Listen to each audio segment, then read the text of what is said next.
오늘 이 시간 우리가 함께 나눌 하나님의 말씀은 사사기 10장 3절에서 5절 말씀이 되겠습니다. 구약성경 326쪽에 있는 사사기 10장 3절에서 5절 말씀이 되겠습니다. 제가 받들어 읽겠습니다. 그 뒤에 길르앗 사람 야일이 일어나 22년 동안 이스라엘을 재판하니라. 그에게 아들 30명이 있어서 그들이 어린 낙이 30마리를 탔고 그들에게 30개의 도시가 있었는데 그 도시들은 길르앗 땅에 있으며 이날까지 하봇 야일이라 불리느니라. 야일이 죽어서 가문에 묻히니라. 아멘. 말씀을 위해서 함께 기도하겠습니다. 하나님 감사합니다. 참 저희들을 구원하여 주시고 하나님의 귀한 자녀 삼아 주심을 인하여 감사를 드리며 또 자녀된 우리들을 향하여서 하나님께서 우리에게 허락하신 이 귀한 말씀을 우리가 또 준비된 마음으로 또 순종하고자 하는 마음으로 우리가 듣기를 원하옵니다. 사랑 많으신 하나님, 말씀을 통하여서 또 저희들을 가르쳐 주시고 우리가 예수 그리스도의 장성한 분량으로 우리가 닮아가며 배워나갈 수 있는 이 귀하고 복된 시간 되게 인도하여 주시옵소서. 부족한 종의 입술을 주님께서 사용하여 주시기를 간절히 바라올 때에 예수님의 이름으로 기도를 드리옵니다. 아멘. 오늘은 사사기 10장 3절부터 5절까지의 말씀을 통해서 사사 야일에 대해서 함께 말씀을 나누겠습니다. 부제목으로는 더 좋은 곳을 택하라 라는 제목을 함께 말씀을 나누길 원합니다. 지난 시간 우리는 사사 돌라에 대해서 함께 말씀을 나누게 되었습니다. 하나님의 말씀에 순종하고 영혼을 사랑하며 민족을 위하였던 그 마음을 가졌던 사사 돌라. 그는 자기 본토 친척 아비의 집을 떠나서 이방 나라에서 나그네의 삶으로서 그의 인생을 마감하게 되었습니다. 하지만 그와 같은 돌라의 삶을 소개해드리게 되었을 때에 그의 삶은 불필요한 낭비의 삶이 아니라 거룩한 소비를 한 주의 귀한 종이었다라는 말씀으로 우리가 함께 교훈을 받게 되었습니다. 지난 시간에 언급되지 않은 부분이기도 하는데 오늘 사사기 10장 2절 말씀 보게 되면은 돌라는 자기의 본향이 아닌 에브라임 땅에 있었던 3일이라는 곳에 그가 그의 생애를 마감하고 그 자리에 묻히게 됩니다. 결국 끝끝내 돌라는 자기의 고향으로 돌아가지 못하게 되었던 것입니다. 제가 이 부분을 묵상하면서 문득 떠오른 한 분, 귀한 분이 계신데 그분이 바로 고 표스타 선교사님이 되겠습니다. 벌써 우리 선교사님께서 돌아가신 지 11년이라는 시간이 지나고 있습니다. 제가 우리 선교사님께서 생전에 계실 때 돌아가시기 아마 한 1년에서 2년 전쯤 되는 시간인 것 같습니다. 기회가 있어서 제가 자주 선교사님께서 계셨던 그 사택 텃밭의 일을 일구는 일을 도와드린 적이 몇 번 있었습니다. 그때마다 선교사님께서는 저에게 고맙다며 점심 식사를 주셨는데 그 점심 식사란 다름 아닌 샌드위치 한 조각이었습니다. 제 기억으로는 이제 거친 그런 빵 한 조각에 참치캔 조금 집어넣고 거기 위에 얇게 썰린 토마토 하나를 올려간 그런 정말 간단한 샌드위치였는데 그것을 제가 먹으면서 정말 맛있게 먹었죠. 그러면서 선교사님 이게 점심 식사 전부입니까? 라고 물어봤더니 예, 그게 전부라고 말씀을 하셨습니다. 늘 그렇게 식사를 하신다는 겁니다.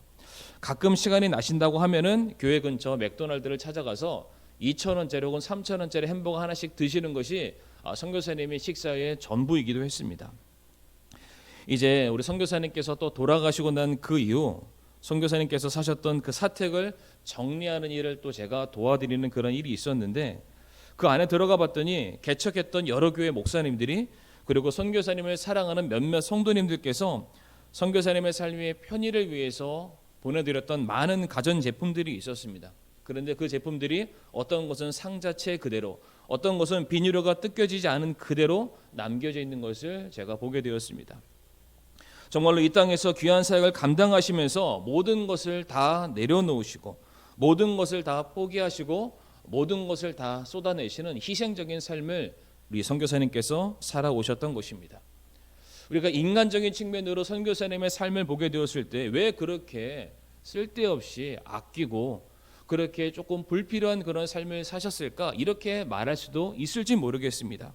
하지만은 그 누구도 우리 선교사님께서 맺어놓았던 그 열매들을 보건대 누구도 선교사님의 삶을 헛되다, 그것은 비효율적인 삶이다, 누구도 말할 수가 없을 것입니다.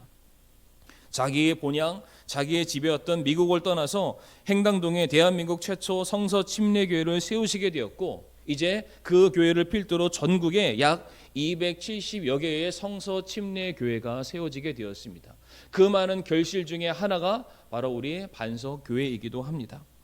데살로니가전서 2장 19절과 20절 말씀을 보게 되면 우리의 소망이나 기쁨이나 환희의 관이 무엇이냐, 우리 주 예수 그리스도께서 오실 때에 그분 앞에 있을 바로 너희가 아니냐, 너희는 우리의 영광이요 기쁨이니라 라고 바울은 우리에게 권면하고 있습니다.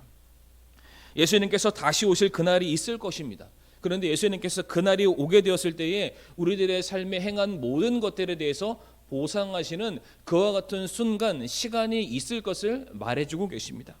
그런데 주님께서 우리의 모든 수고를 갚아주시는 그 보상의 기준이란 무엇이냐면, 우리가 이 땅에서 얼마나 성공했는지, 우리가 이 땅에서 얼마나 돈을 많이 벌었는지, 사회적인 지위가 높고 학생이라면 좋은 대학을 갔는지, 이것을 보시고 보상하신다라고 말씀하지 않았습니다. 하나님께서 천하보다 귀하게 여기시는 영혼들을 우리가 얼마나 동일하게 귀하게 여겼는지, 우리가 그들을 사랑했는지, 우리가 얼마나 그들을 복음으로 말미암아 그 영혼들을 사망의 권세에서 건져내었는지, 우리가 복음을 전하는 그 귀한 사역을 통해서 맺어지는 열매가 바로 보상의 기준이 된다라고 말씀하고 계십니다. 그래서 방금 전에 보았던 데살로니가전서 2장 19절부터 20절 말씀을 기준해서 사도 바울은 말하기를, 나의 자랑의 면류관, 나의 기쁨의 면류관, 나의 환희의 면류관이 있다면 그것은 다름 아닌 바로 너로 말미암은, 내가 전도하고 내가 구령하고 내가 말씀으로 양육한 저 영혼들이 나의 기쁨이고 저 성도들이 나의 기쁨의 면류관이다라고 말하고 있습니다. 그러니까 이것을 우리 선교사님의 삶에 대입해 본다면, 대한민국의 성서 침례교회라는 그 간판을 달고 있는 교회를 출석하면서 구원받게 된 모든 영혼들, 성서 침례교회를 통해서 직접적으로 혹은 간접적으로 복음을 접하게 되고 구원받게 된 모든 영혼들은 어찌 보면은 모두가 다 우리 표스타 선교사님의 기쁨이요 자랑의 면류관이다, 이렇게 우리가 말을 해도 틀리지 않을 것입니다. 이 땅에서는 모든 것을 다 내려놓으시고 모든 것을 다 희생하는, 어찌 보면 불쌍한 인생을 사셨다라고 말할 수 있을지 모르겠지만, 선교사님께서는 하늘에 올라가서 모든 것들을 다 보상을 받으셨을 것이고 우리보다 더 풍성하고 풍요로운 모든 것들을 소유하셨음이 분명한 사실입니다. 그래서 우리 사랑하는 우리 모든 성도님들, 바라는 것은 성도님들의 삶뿐만 아니라 저의 삶에도 동일한 그러한 축복이 있기를 원하는 것이 무엇이냐면, 우리가 이 인생을 마쳤을 때에, 아니 단순히 우리가 나이 들어서 죽는 그런 이 인생의 마감의 순간이 아니라 우리가 다시 주님을 만나 뵙게 되는 바로 그 순간에 우리가 다른 것이 아니라 우리가 귀한 열매죠, 천하보다 놀라운 그런 귀한 영혼들로 주님께 내어드릴 수 있는 그런 복된 삶이 되기를 간절히 소원합니다. 비록 우리가 이 땅에서는 내 이름 석자 하나 제대로 남기지 못하고 많은 것을 누리지 못한다 할지라도, 우리를 부르시고 우리를 세우신 하나님의 이름을 우리가 널리 전하고 그로 말미암아 열매 맺는 그런 삶을 살아가는 저와 성도님들의 놀라운 삶이 되기를 간절히 부탁드립니다. 자, 이와 같이 해서 돌라의 삶을 우리가 마무리를 짓고요, 이제 돌라 이후에 돌라와는 정반대되는 또 다른 사사 한 명, 바로 야일이 등장을 하게 됩니다. 오늘 우리가 읽었었던 본문 말씀을 통해서 알 수 있는 것은 야일은 길르앗 사람이었습니다. 우리 성도님들, 길르앗 하면은 이제 머릿속에 어떤 위치가 생각이 잘 안 나실 텐데, 이스라엘 정중앙에 요단강이 흐르고 있습니다.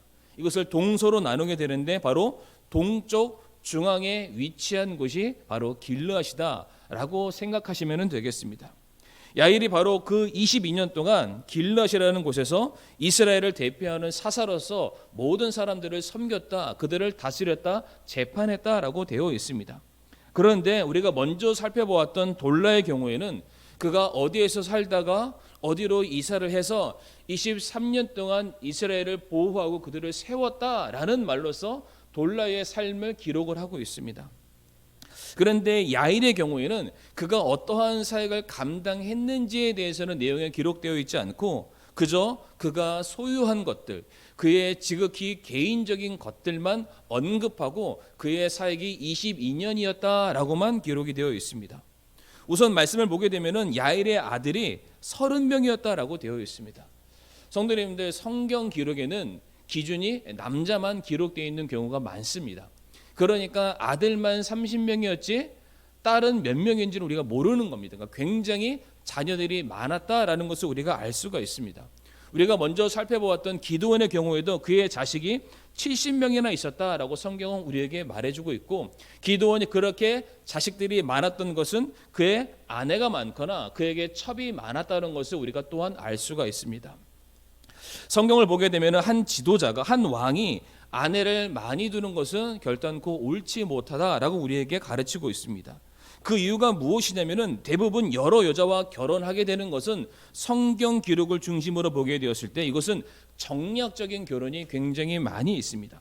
즉 정치적이고 군사적이고 경제적인 이유 때문에 지파 대 지파 혹은 나라 대 나라가 서로의 이익을 추구하기 위해서 마치 보험을 드는 차원에서 정략적으로 계약적인 결혼을 하는 경우들이 굉장히 많이 있습니다. 이것은 하나님을 믿는 백성들에게, 특별히 하나님의 돕는 손길과 하나님의 주권을 온전히 신뢰하는 하나님의 백성들에게 있어서는 온전치 못한 모습이기 때문에 하나님께서는 여러 여자와 결혼하는 것을 금해된다. 특별히 왕으로서 지도자들의 경우에는 더더욱더 그런 것들을 피해야 된다라고 가르치고 계십니다. 당연히 이와 같이 여러 나라, 여러 지파의 여인들과 결혼을 하게 된다면 무엇이 더불어서 딸려오게 되겠습니까? 그들의 풍습이죠. 특별히 그들이 믿고 섬기는 우상 숭배에 관련된 악행들이 따라올 수밖에 없습니다. 그것에 대한 대표적인 사례가 우리가 너무나도 잘 아는 솔로몬 왕이 되겠습니다. 그리고 우리가 기드온의 경우를 통해서도 알 수 있다시피 자식이 많으면은 자식들이 재선을 놓고서 이제 아버지의 죽음 이후 그 권력과 그 자리를 차지하기 위한 암투와 살인이 끊이지 않는다는 것을 우리가 또한 잘 알고 있습니다. 그러니까 오늘 본문에서 지금 야일에게 30명이나 되는 아들이 있었음을 설명해 주는 것은 결코 긍정적인 차원에서 소개가 아니라는 것을 우리가 알 수가 있습니다. 더욱이 이 아들들이 30명인데 그들이 나귀 한 마리씩, 즉 나귀가 30마리씩이나 있었다라고 또한 성경은 우리에게 말해주고 있습니다. 당시 나귀란 광야지대를 이동하는 수단 중에 하나인데 오늘날로 따지게 되면은 야일의 아들들이 모두가 다 고급 승용차를 한 대씩 소유하고 있었다, 이렇게 해석해도 전혀 틀리지가 않습니다. 즉 이것은 무엇을 말해주고 있냐면은 당시 야일이 얼마만큼 재력가였다, 얼마만큼 부자였는지를 우리에게 소개해주는 부분이기도 합니다. 그리고 더 놀라운 것은 이 아들들이 전부 길르앗에서 성 하나씩을 차지하고 있었다. 성도 30개다라고 말해주고 있습니다.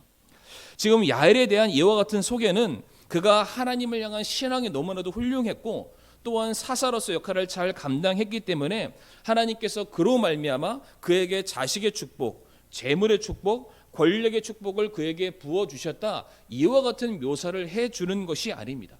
긍정적인 측면이 아니라 지금 부정적인 측면으로서 이 내용이 기록이 되고 있다는 것입니다. 그것을 증명하는 것이 4절 하반절 말씀 보게 되면은 야일에게 30명의 아들이 있었고 야일에게 30마리의 나귀가 있었고 야일에게 30개의 성읍이 있었는데 그 모든 것을 아우르는 성읍의 이름을 무엇이라고 말하고 있냐면 하봇 야일이라고 말하고 있습니다. 성도님들, 하봇 야일이라는 뜻은 무엇이냐면은 야일의 동네 혹은 야일의 도시라는 그러한 뜻입니다. 그러니까 야일이 가지고 있는 당시 그 사유재산이 상상을 초월한다라는 것을 우리가 알 수가 있습니다. 다시 말해 길르앗 지파 전체가 야일의 것이었다라고 해도 전혀 틀리지 않는 그런 설명이 되겠습니다. 제가 지난 시간에 돌라에 대해서 말씀을 드렸을 때에 간단하게 땅에 대해서 언급을 드렸던 것을 우리 성도님들 기억하실 겁니다. 땅은 철저하게 개인의 소유가 아닙니다. 땅은 하나님의 것입니다.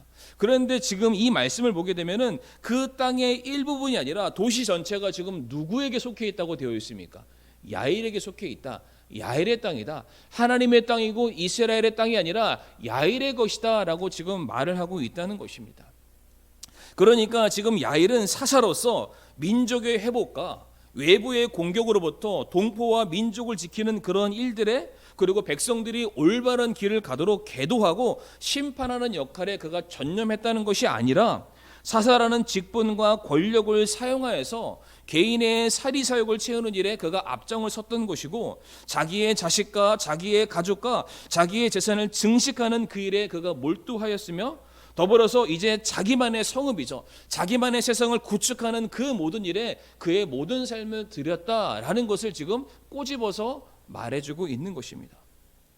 제가 왜 이와 같이 부정적인 설명을 드리냐면은 그 이유를 또 한 군데서 찾아볼 수가 있는데, 이어지는 6절의 말씀에서 우리가 그 이유를 볼 수가 있습니다.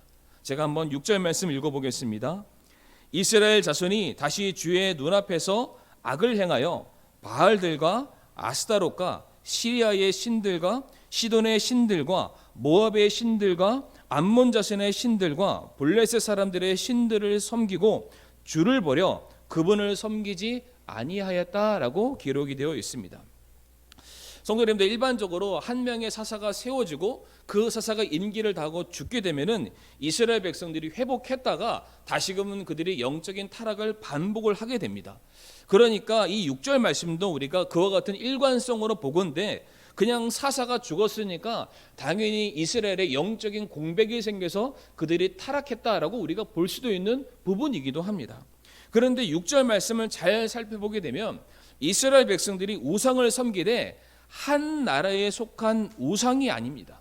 즉 당시 이스라엘을 점령했던 어떤 특정 나라의 이방 그 우상을 섬겼던 것이 아니라, 지금 바알과 아스타롯과 시리아의 신들과 시돈의 신들과 모압, 암몬, 블레셋, 지금 주변에 있는 모든 나라들의 신들을 모조리 섬기고 있다라고 지금 기록을 하고 있습니다. 왜 이런 일들이 발생했던 것입니까? 제가 앞에서도 말씀드렸죠. 야일은 자식이 많았습니다. 자식이 많다는 것은 아내가 많다는 것이고 첩이 많았다는 것이고, 그리고 이것은 정력적인 차원에서 결혼한 것이기 때문에 불갑을 내 소유, 내 재산, 내가 가지고 있는 것을 지키기 위해서 어쩔 수 없이 그가 타협했던 그런 모습들이 결과적으로 육신적인 타협이 영적인 타협까지 야기시켰다라는 것을 우리가 볼 수가 있는 것입니다. 즉 자기의 재산을 지키기 위해서 이방의 풍습, 이방의 신앙, 이방의 삶의 양식까지도 지금 야일이 들어오게 되었던 것입니다. 그러니까 6절 말씀에서 이스라엘이 다시금 영적을 타락하게 된 것은 반복적인 패턴일 수도 있겠지만, 그것이 더욱더 가중되고 더 심각하게 그들이 타락하고 오염되게 된 이유가 어디에 있습니까? 바로 야일이라는 이 사사가 뿌려놓은 악의 씨앗들이 지금 열매를 거두게 된 것이다. 우리가 그렇게 이해할 수가 있는 것입니다. 그래서 이렇게 많은 신들을 섬겼다는 것에서 우리가 또 하나 유추해 볼 수 있는 것이 무엇이냐면은, 당시 야엘이 사사로서 이스라엘 사람들의 의사결정의 최고의 책임자가 이제 되었죠. 그러니까 많은 사람들이 그 사람을 찾아올 수밖에 없었고 그에게 옳고 그름을 물어볼 수밖에 없는 그런 상황이었습니다.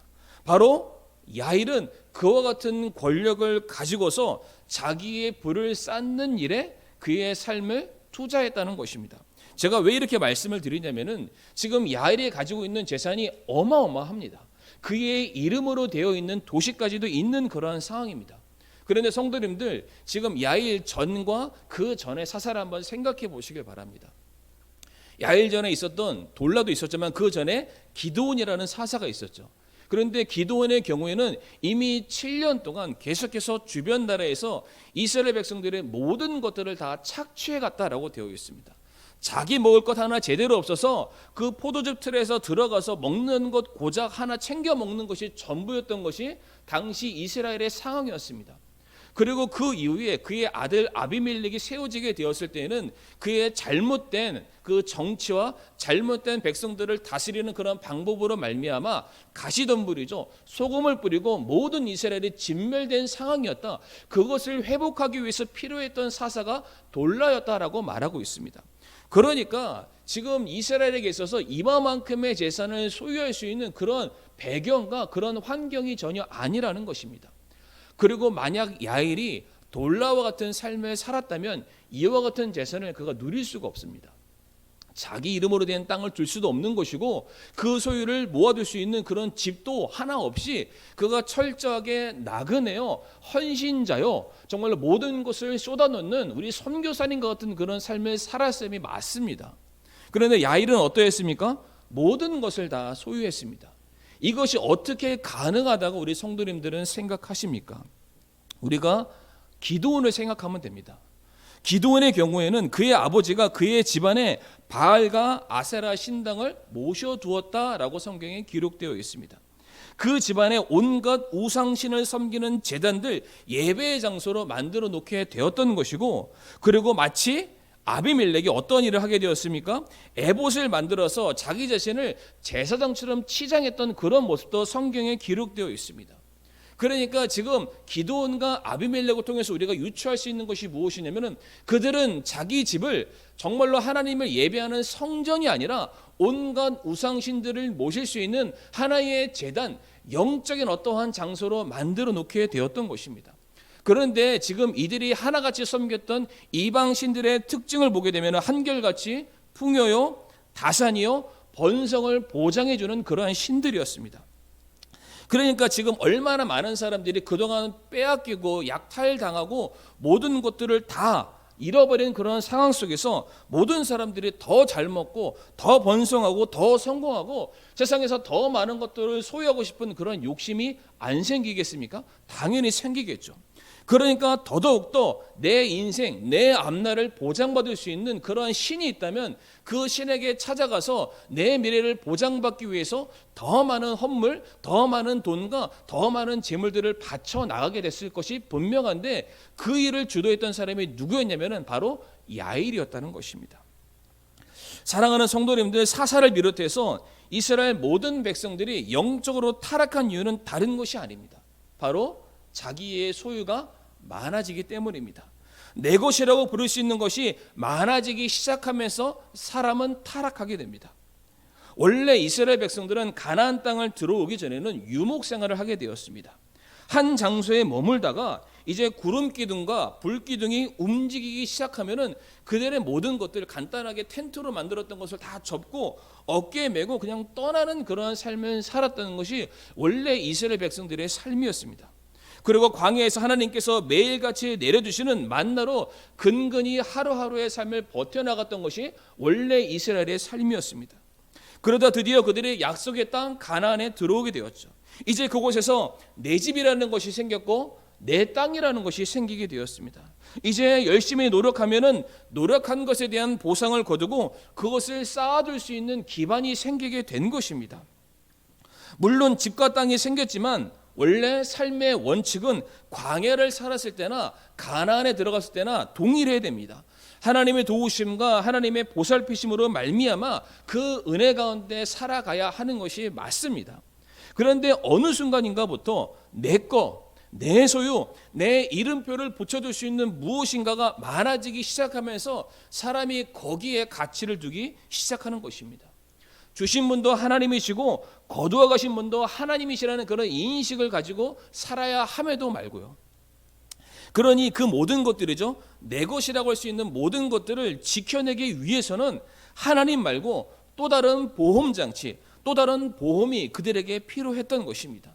그래서 불갑을 주변 나라와 교류를 맺고 그들과 계약을 맺고 서로 간의 재산을 보장하고 지켜주는 그런 일들을 그들이 자행하게 되면서 외적인 것뿐만 아니라 영적으로도, 그리고 종교적으로도, 그리고 신앙적으로도 그들이 타락을 하게 된 것입니다.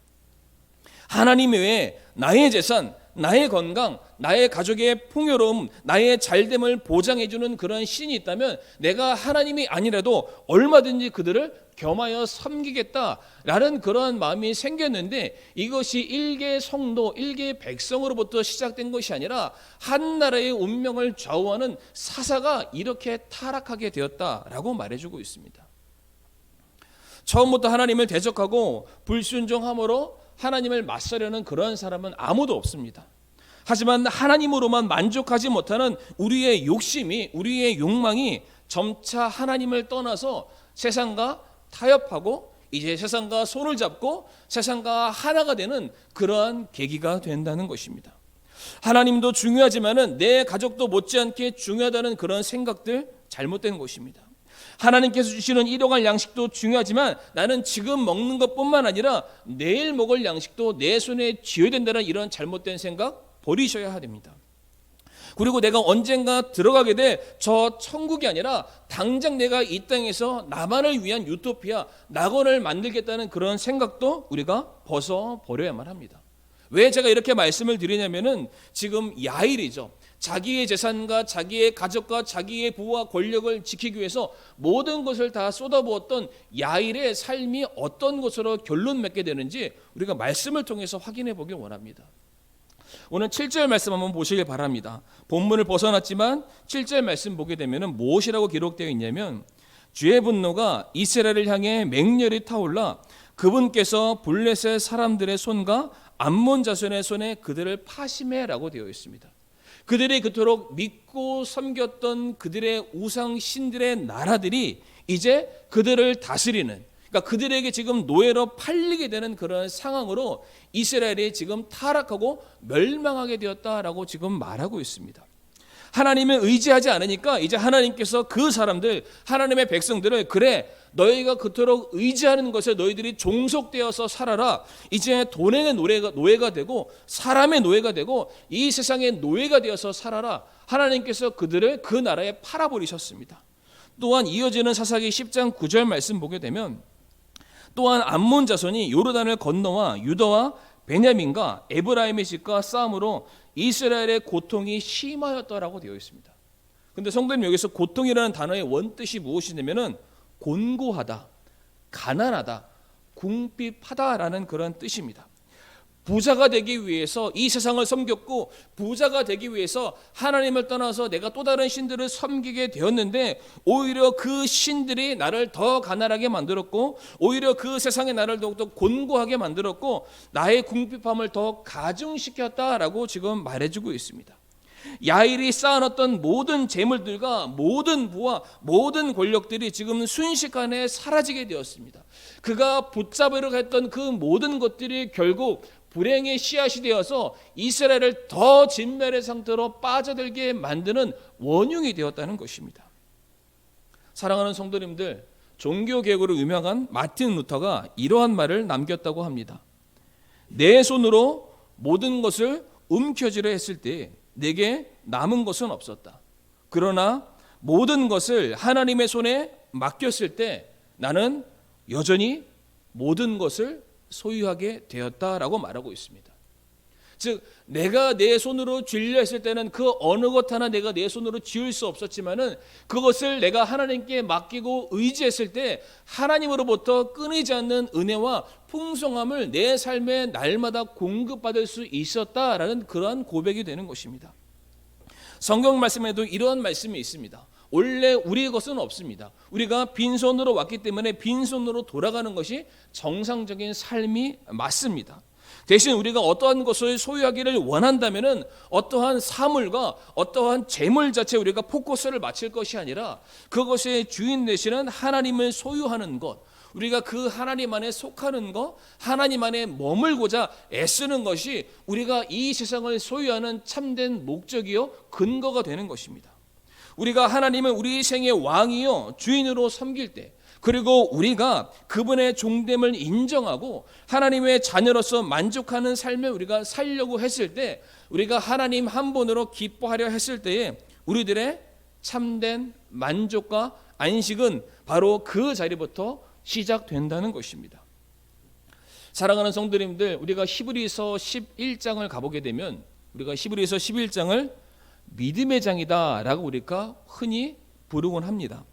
그런데 그 말씀 보게 되면 어떠한 말씀이 반복적으로 기록되어 있냐면 믿음으로 누가 무엇을 선택했고, 믿음으로 어떠한 성도가 이와 같은 결정을 내렸고 이와 같은 패턴이 계속해서 반복이 됩니다.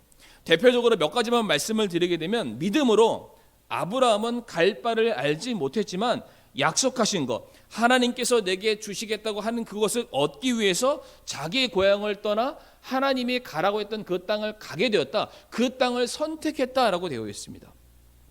또한 믿음으로 모세는 파라오의 딸의 아들이라 이름 불리는 것을 거절하고 대신에 주님께서 내게 주시는 보상을 선택했다. 비록 그 가운데 그에게 환난이 있고 징계가 있고 핍박이 있다 할지라도 주님께서 주시는 보상을 그가 선택했다라고 말하고 있습니다. 또한 이어지는 많은 인물들이 많이 있지만 또한 믿음으로 어떠한 여인들은 고문을 당하되 죽음을 두려워하지 않음은 그 사람들이 더 좋은 부활을 선택했다라고 말하고 있습니다. 여기에 등장하는 모든 믿음의 선진들은 무조건적인 희생, 그냥 다 버리는 것으로 끝났다는 것이 아니라 그들은 반드시 무엇인가를 버림으로써 더 좋은 것을 그들이 선택했다, 그렇게 살기로 결정했다라는 말씀이 계속적으로 반복되고 있습니다. 그러니까 그들의 삶을 정리해 보자면 잠시 잠깐 사는 이 세상에서 좀 더 넓은 땅, 좀 더 삶의 편의가 보장되는 그런 삶을 살겠다고 아둥바둥하지 않고 어차피 시간이 지나면 누구도 기억해 주지 않을 그런 권력에 욕심 부리지 않고 구차하게 목숨 구걸하느니 차라리 내가 부활하여서 천국에서 내게 보장된 영원한 삶을 내가 사랑하는 하나님을 모시면서 살아가겠다, 내가 그것을 선택하겠다라고 말하고 있습니다. 모든 사람들이, 모든 믿음의 사람들이 한결같이 이 세상의 것을 포기함으로써 희생하고 소비하는 인생이 아니라 더 좋은 것을 선택하는 지혜로운 삶을 살았다라고 말해주며 그들이 바로 믿음의 선진들이다라고 말하고 있습니다. 그래서 이어지는 히브리서 11장 40절 말씀인데요, 그 믿음의 장을 마무리하는 그 40절에 이와 같은 말씀이 기록되어 있습니다. 이것은 하나님께서 우리를 위해 더 좋은 것을 마련하사 우리가 없이는 그들이 완전하게 되지 못하게 하려 하심이니라 라고 되어 있습니다. 이 세상에서 누리는 부와 명예와 성공과는 비교할 수 없는 더 좋은 것을 하나님께서 우리를 위해서 믿음으로 결단하고 선택하는 성도들을 위해서 예비해 두셨다라고 말하고 있습니다. 그것이 성도가 누려야 될 진짜 복이고 그것이 바로 성도가 영원토록 소유해야 될 진짜 상급이다라고 말씀하고 있다는 것입니다. 사랑하는 성도님들은 삶의 인생의 끝에 무엇을 진정한 안식과 기쁨과 자랑으로 삼기를 원하십니까? 오늘 본문에 나와 있는 야엘처럼 자식 30명, 낙타 30마리, 성읍 30개, 그리고 내 이름으로 불리는 땅과 집이 있다는 것을 우리 성도님들 자랑으로 삼으시기를 원하십니까? 그것이 성도님들의 기쁨의 면류관, 자랑의 면류관, 환희의 면류관이 되기를 원하십니까? 누가복음 12장 20절에 이런 말씀이 있습니다. 그러나 하나님께서 그에게 이르시되 너 어리석은 자여 이 밤에 내게서 내 혼을 요구하리니 그러면 내가 예비한 그것들이 누구의 것이 되겠느냐. 이 세상의 것을 탐하고 거기에 인생을 바치는 모든 자들을 향해서 하나님께서 말씀하시기를 너 어리석은 자여 라고 말하고 있습니다. 아니, 히브리서 말씀처럼 하나님께서 우리를 위해서 특별히 이 세상과 비교될 수 없는 엄청나게 귀한 것들을 예비해 두셔서 그것을 선택하는 삶을 살아라, 그것을 믿음으로 바라보고 믿음으로 택하라 라고 말씀하고 있는데, 그러지 아니하고 하늘의 것이 아닌 이 땅의 썩어질 것들을 바라보면서 거기에 모든 인생을 투자하는 그 사람들을 향해서 하나님께서 말씀하시기를 너 어리석은 자여 라고 말씀하신다는 겁니다. 오늘 본문에 나와 있는 사사 야일이 바로 그러한 삶을 살았습니다. 하지만은 그의 소유는 결코 영원하지 않았습니다. 그의 죽음과 동시에 모든 것들이 그가 그토록 붙들었던, 의지했던 이방 나라 세상에 또다시 빼앗김 당했음을 우리 성도님들 기억하시기를 바랍니다. 다시 말씀드리지만 우리 성도님들께서는 무엇으로 성도님들의 삶의 기쁨과 감사와 자랑으로 여기시며 남기시기를 원하고 계십니까? 무엇으로 성도님들의 상속 재산을 삼길 원하고 계시고 무엇으로 우리가 다시 주님을 만나 뵀을 바로 그 자리에 무엇으로 주님께 열매를 돌려드리기를 원하고 계십니까? 바라는 것은 우리가 무엇을 먹을지, 무엇을 입을지, 무엇을 마실지 이미 다 아시고 채워주시기로 작정하셨던 그 하나님 앞에 우리가 세상의 것으로 다시 돌려드리는 것이 아니라 정말로 하나님께서 무엇보다 기뻐하시는 충성으로, 믿음으로 귀한 영혼들로 우리가 돌려드리는 그런 값진 열매를 맺는 저와 성도님들의 삶이 되기를 원합니다. 하나님의 왕국을 확장하는 그 일들을 위해서, 영혼을 주님의 품으로 인도하는 그 일들을 위해서 정말로 영원토록 썩어지지 않는 영원한 가치, 더 좋은 것을 위해서 선택하며 그것을 위해서 우리들의 삶을 드릴 수 있는 이 자리에 계시는 지혜로운 성도님들 되시기를 간절히 부탁드리며 오늘의 말씀을 마치도록 하겠습니다. 이 시간 함께 우리가 기도하도록 하겠습니다. 하나님 감사합니다. 오늘도 주신 이 말씀 인하여 감사를 드리며 아버지, 우리들의 삶이 야일과 같이 나 자신과 내 가족과 내 인생만을 위해서 사는 인생이 아니라 정말로 값진 것을 선택하고 영원한 것을 선택하며 우리가 주님의 마음과 주님의 생각 속에 기억 남는 그러한 복된 인생 살아갈 수 있도록 도와주시옵소서. 우리 살아가는 성도님들 이 세상 살아가면서 우리가 육신의 것들과 또 영적인 것들 가운데에 우리가 무엇을 선택할지 우리가 고민하는 순간 가운데 우리에게 지혜를 허락하여 주옵시고 말씀에 순종할 수 있는 그런 귀한 믿음 우리들에게 허락하여 주시옵소서. 한 주간의 삶을 주님의 손에 맡겨드리옵니다. 우리들의 건강과 우리들의 삶과 가정을 하나님께서 지켜 보호하여 주시옵소서. 예수님의 이름으로 기도를 드리옵니다. 아멘.